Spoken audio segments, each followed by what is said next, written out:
Hello students. आज हम लोग 10th के थ्योरम के बारे में पढ़ेंगे। और स्टैंडर्ड 10th में जब आप लोगों ने ज्योमेट्री शुरू किया तो ज्योमेट्री में सबसे पहले इसी थ्योरम से परिचित हुए। और इस थ्योरम के बारे में आप लोग पढ़ चुके हैं अगर या नहीं भी पढ़े हैं तो आज इस वीडियो को देखकर आप ये जान सकते हैं कि ये थ्योरम हम कैसे प्रूफ करेंगे। स्टैंडर्ड 9th में स्टेप टू स्टेप समझाया गया है कि किसी थ्योरम को प्रूफ करने के लिए 4 स्टेप्स लिए जाते हैं। फर्स्ट है गिवन, सेकंड है टू प्रूव, थर्ड है कंस्ट्रक्शन और थर्ड हमारा जो फोर्थ होगा वो हमारा प्रूफ होगा। गिवन जो है वो हमें कहीं से नहीं लेना है, जो हमारा स्टेटमेंट थ्योरम में यानी आपके क्वेश्चन पेपर में हो तो या बुक में हो वो दिए रहते हैं। मैं इसको रिपीट कर रहा हूँ कि ये थ्योरम का स्टेटमेंट क्या है। ये थ्योरम का स्टेटमेंट है जैसा कि आप लोग वीडियो में देख रहे हैं, सबसे ऊपर रेड कलर से हमने लिखा है, उसको आप पढ़ें या सुने। If a line is drawn parallel to one side of a triangle, किसी भी ट्रायंगल में एक साइड के पैरेलल लाइन ड्रॉ करना है। एंड टू इंटरसेक्ट्स, जब एक लाइन के पैरेलल किसी भी ट्रायंगल में एक लाइन सेगमेंट के यदि हम पैरेलल ड्रॉ करेंगे तो वो अदर टू साइड्स को सेम रेशियो में डिवाइड करेगा। कब? जब वो अदर टू साइड्स को अलग अलग पॉइंट पर इंटरसेक्ट करेगा। यहाँ पर फिगर में क्लियर है, आप देख सकते हैं कि एम एन क्यू आर के पैरेलल लिए गए हैं। उसको आप थोड़ा सा ऊपर या नीचे कर सकते हैं, लेकिन पॉइंट पी पर हम उसको नहीं ड्रॉ कर सकते हैं, क्योंकि पॉइंट पी पर जब हम ड्रॉ करेंगे तो M and N distinct point यानी अलग अलग नहीं हो पाएगा। और अगर पी पॉइंट के ऊपर ड्रॉ करते हैं तब भी वो ट्रायंगल के अदर टू साइड को इंटरसेक्ट नहीं कर पाएगा। इसलिए आप लोग ध्यान रखें कि पॉइंट पी के नीचे ही उसको ड्रॉ करना है। जैसा कि आप फिगर में देख रहे हैं कि एम एन जो है क्यू आर के पैरेलल ड्रॉ किया गया है, जो पी क्यू के पॉइंट एम पर इंटरसेक्ट किया और पी आर के पॉइंट एन पर इंटरसेक्ट करता है। ये हमारा गिवन है और उसी स्टेटमेंट को हमने गिवन में लिखा है। गिवन पे आप लोग ध्यान दें क्या लिखा हुआ है। ए ट्रायंगल पी क्यू आर, एक ट्रायंगल पी क्यू आर है इन बीच, जिसमें एम एन क्यू आर यानी नीचे बेस के पैरेलल लिए गए हैं, जो कि intersects P Q and P R, जो कि पी क्यू और पी आर को इंटरसेक्ट कर रहा है। कहाँ पे? पी क्यू को पॉइंट एम पर और पी आर को पॉइंट एन पर, इसीलिए हमने वहां रिस्पेक्टिवली लिखा है। इसका मतलब हो जाता है कि पी क्यू के एम पर इंटरसेक्शन हुआ और पी आर के पॉइंट एन पर इंटरसेक्शन हुआ। अब अकॉर्डिंग टू थ्योरम हमें प्रूफ करना है कि वो जो पॉइंट इंटरसेक्ट कर रहा है वो एम पी क्यू को दो पार्ट में डिवाइड किया और पॉइंट एन पी आर को दो पॉइंट्स में डिवाइड किए हैं और दोनों का रेशियोज इक्वल होंगे। अब आप लोग टू प्रूफ को देखें ध्यान से, क्या लिखा हुआ है। पी क्यू को दो पॉइंट यानी एम ने डिवाइड किया है तो ऊपर लिखा हुआ है P M upon M Q is equal to P N upon N R. Clear है? थर्ड स्टेप हमारा आ जाता है कंस्ट्रक्शन। कंस्ट्रक्शन में एक चीज आपको ध्यान देना होगा कि कंस्ट्रक्शन किसी भी थ्योरम का बैकबोन है। अगर आप कंस्ट्रक्शन भूल जाएंगे तो वो थ्योरम को प्रूफ करना मुश्किल ही नहीं नामुमकिन यानी इम्पॉसिबल है। इसलिए कंस्ट्रक्शन को ध्यान से देखें। अभी आपका ये फर्स्ट थ्योरम है, मे भी प्रॉब्लम हो सकता है, लेकिन अगर प्रैक्टिस करेंगे तो आप भी कंस्ट्रक्शन करने में सक्षम होंगे। फिलहाल अभी आप ध्यान दें कि हमने कंस्ट्रक्शन क्या किया है कि इसी ट्रायंगल के बेस जो क्यू आर है उस क्यू को जो एन पी आर पर लिए गए हैं उस क्यू को एन से ज्वाइंट किया और आर को एम से ज्वाइंट किए गए हैं। कंस्ट्रक्शन पर ध्यान देंगे आप लोग। एंड ड्रॉ, उसके बाद ड्रॉ किया गया है उसी पॉइंट एन से एक परपेंडिकुलर ड्रॉ किया गया है एन एस जो पी क्यू पर है। एंड उसी एम पॉइंट से एक परपेंडिकुलर ड्रॉ किए गए हैं एम टी जो पी आर पर है। क्लियर है? आगे हम बढ़े। ओके, फोर्थ स्टेप है हमारा प्रूफ। प्रूफ में एक चीज क्लियर किया गया है इसमें, वो 9th में हम लोग पढ़ चुके हैं या उसके पिछले क्लास में भी हम लोग जानते हैं कि किसी भी ट्रायंगल का एरिया, किसी भी ट्रायंगल का एरिया क्या होगा। किसी भी ट्रायंगल के पास 3 साइड्स हैं तो उसका एरिया निकालने की और भी फॉर्मूला है। फिलहाल अकॉर्डिंग टू 3 साइड्स ले तो उसमें हमको ध्यान रखना होगा कि अगर फॉर्मूला जो लिखा हुआ है, we know that area of triangle is equal to 1/2 base into corresponding height. ऐसा हमने क्यों लिखा? हाइट भी लिख सकते थे लेकिन करस्पॉन्डिंग हाइट लिखने का यहाँ पर्पस है क्योंकि किसी भी ट्रायंगल का एरिया जब हम निकालेंगे तो जो बेस लेंगे उसी बेस पर उसके अपोजिट वर्टेक्स से परपेंडिकुलर होना चाहिए।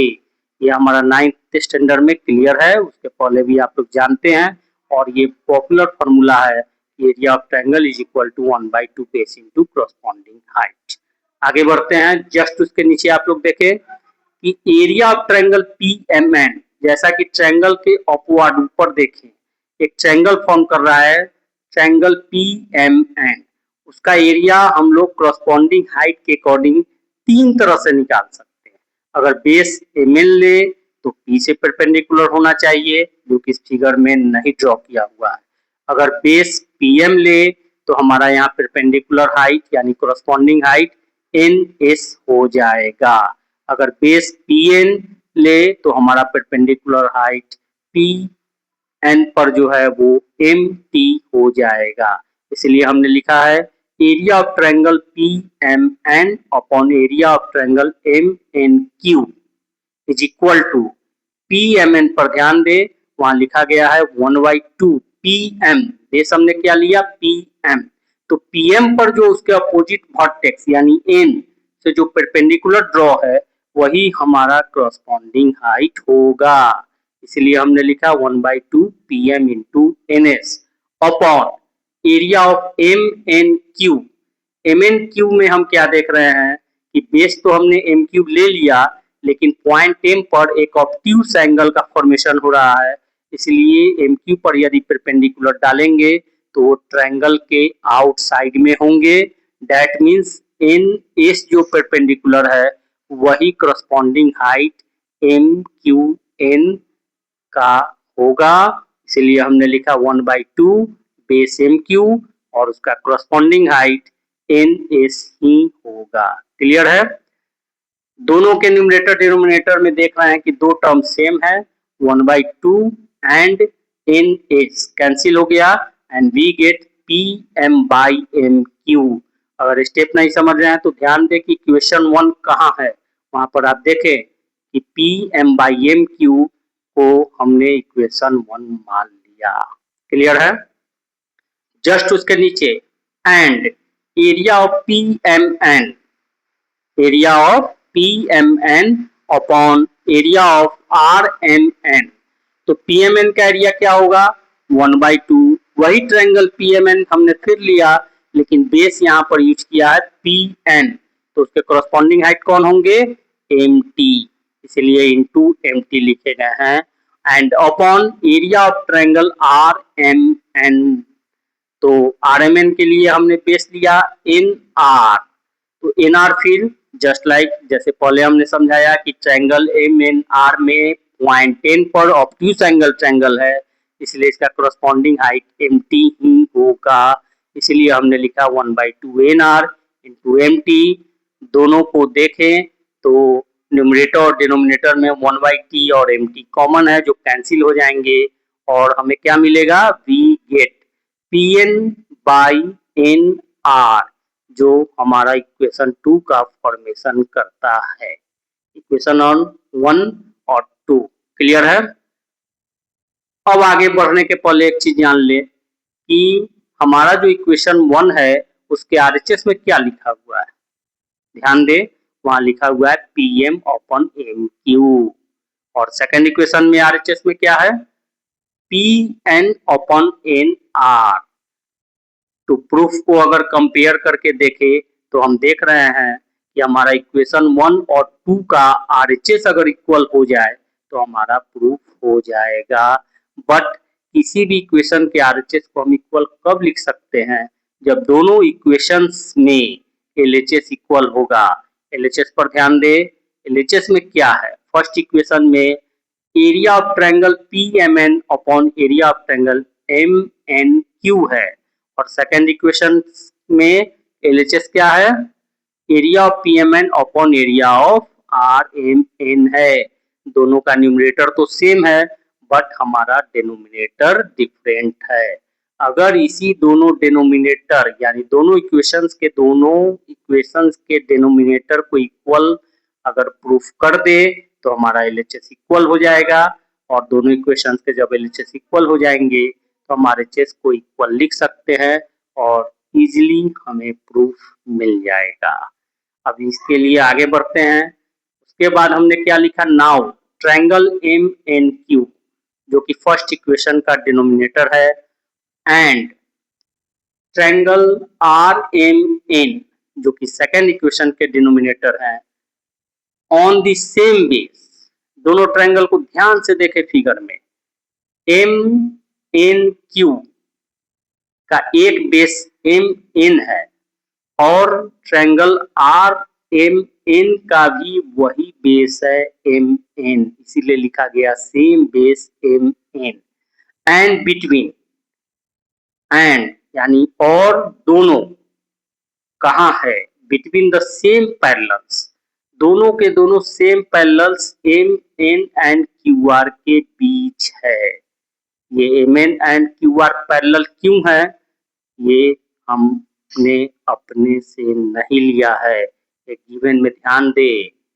गिवन में क्या कहा गया है, ट्रायंगल PQR इन विच MN पैरेलल QR, यानी कि MN QR के पैरेलल है। तो उस गिवन के अकॉर्डिंग हमने यहाँ पर यही लिखा है कि दोनों सेम पैरेलल के बीच हैं, यानी MN पैरेलल QR के बीच भी हैं और MN बेस दोनों ट्रायंगल्स के हैं। नाइन्थ में ये थ्योरम ऑलरेडी प्रूफ किया जा चुका है कि जब कभी भी दो ट्रायंगल्स के बेस सेम हो और सेम पैरेलल के बीच हो तो उसके एरियाज इक्वल होंगे, और वही हमारा थर्ड इक्वेशन का फॉर्मेशन किया, यानी लिखा हुआ है क्या, area of triangle MNQ is equal to area of triangle RMN। Clear है? तो पर्पस क्या था कि दोनों इक्वेशंस के डिनोमिनेटर को इक्वल किसी तरह से कर दे तो हमारा काम हो जाएगा, और वही यहाँ पर हुआ है कि दोनों इक्वेशंस का डिनोमिनेटर यहाँ पर इक्वेशन थर्ड के अकॉर्डिंग सेम है। यदि इक्वेशन थर्ड का यूज करके इक्वेशन 1 और 2 के किसी एक डिनोमिनेटर को रिप्लेस कर दे तो हमारा एलएचएस इक्वल हो जाएगा, और जब दोनों इक्वेशन का एलएचएस इक्वल है तो आरएचएस भी इक्वल हो जाएगा। इसलिए हमने क्या लिखा, फ्रॉम 1, 2 एंड 3 वी गेट। क्यों लिखा, क्योंकि 3 का यूज अगर हम 1 और 2 में करें तो हमारा एलएचएस इक्वल हो जाएगा, तो आरएचएस भी इक्वल हो जाएगा, and we get PM/MQ equal to PN/NR। ये हमारा थ्योरम प्रूफ हो गया। एक छोटे से नोट्स पर ध्यान दे जो ट्रायंगल के जस्ट नीचे राइट साइड में दिए गए हैं, ये काफी इंपॉर्टेंट है कि ये जो थ्योरम है स्टैंडर्ड 10th के लिए फर्स्ट जरूर है, but this theorem is also known as Thales theorem. इस थ्योरम को थेल्स थ्योरम भी कहा जाता है और बेसिक प्रोपोर्शनलिटी थ्योरम भी कहते हैं, जिसको शॉर्ट में BPT लिख सकते हैं। ये थेल्स थ्योरम का कारण ये है कि ये हमारे महान एक ग्रेट थे, वो उनका नाम था थेल्स, और उन्होंने ही ये स्टेटमेंट देकर प्रूफ किया था, इसलिए उनके रेस्पेक्ट में इस थ्योरम को हम लोग थेल्स थ्योरम के नाम से भी जानते हैं और BPT भी लिख सकते हैं। इसका यूटिलाइज आप लोग कब करेंगे, जब न्यूमेरिकल बनाएंगे, तो कभी भी किसी भी थ्योरम का हम यूज करते हैं तो राइट साइड में ब्रैकेट में वाई यानी क्यों, कॉज लिख दिया जाता है। तो उतना लंबा स्टेटमेंट न लिख के बाय थेल्स थ्योरम भी लिख दे या BPT भी लिख दे तो हमारा आंसर सही होगा। इसलिए इस पॉइंट को भी आप लोग याद कर ले और इसको देखें और इसको समझे।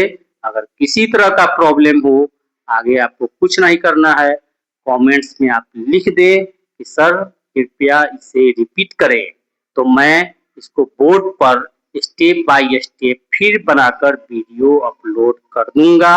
अगर आप लोग समझ गए हैं तो नेक्स्ट वीडियो में मैं इसी थ्योरम का कन्वर्स यानी इसका उल्टा जो यहाँ गिवन है वो टू प्रूव में चला जाएगा और यहाँ जो टू प्रूव है वो गिवन में चला जाएगा। ये नेक्स्ट वीडियो में मैं प्रूफ करूंगा। और मैं एक बार कह चुका हूँ कि किसी तरह का प्रॉब्लम हो आप लोग कमेंट्स में डाल दे, मैं इसको बोर्ड पर आकर स्टेप बाय स्टेप आपको समझाऊंगा। लेकिन मुझे पता चलना चाहिए कि आप नहीं समझे हैं, तो कमेंट्स में डालेंगे तभी मैं समझूंगा। ओके, गुड बाय, मिलते हैं नेक्स्ट वीडियो में।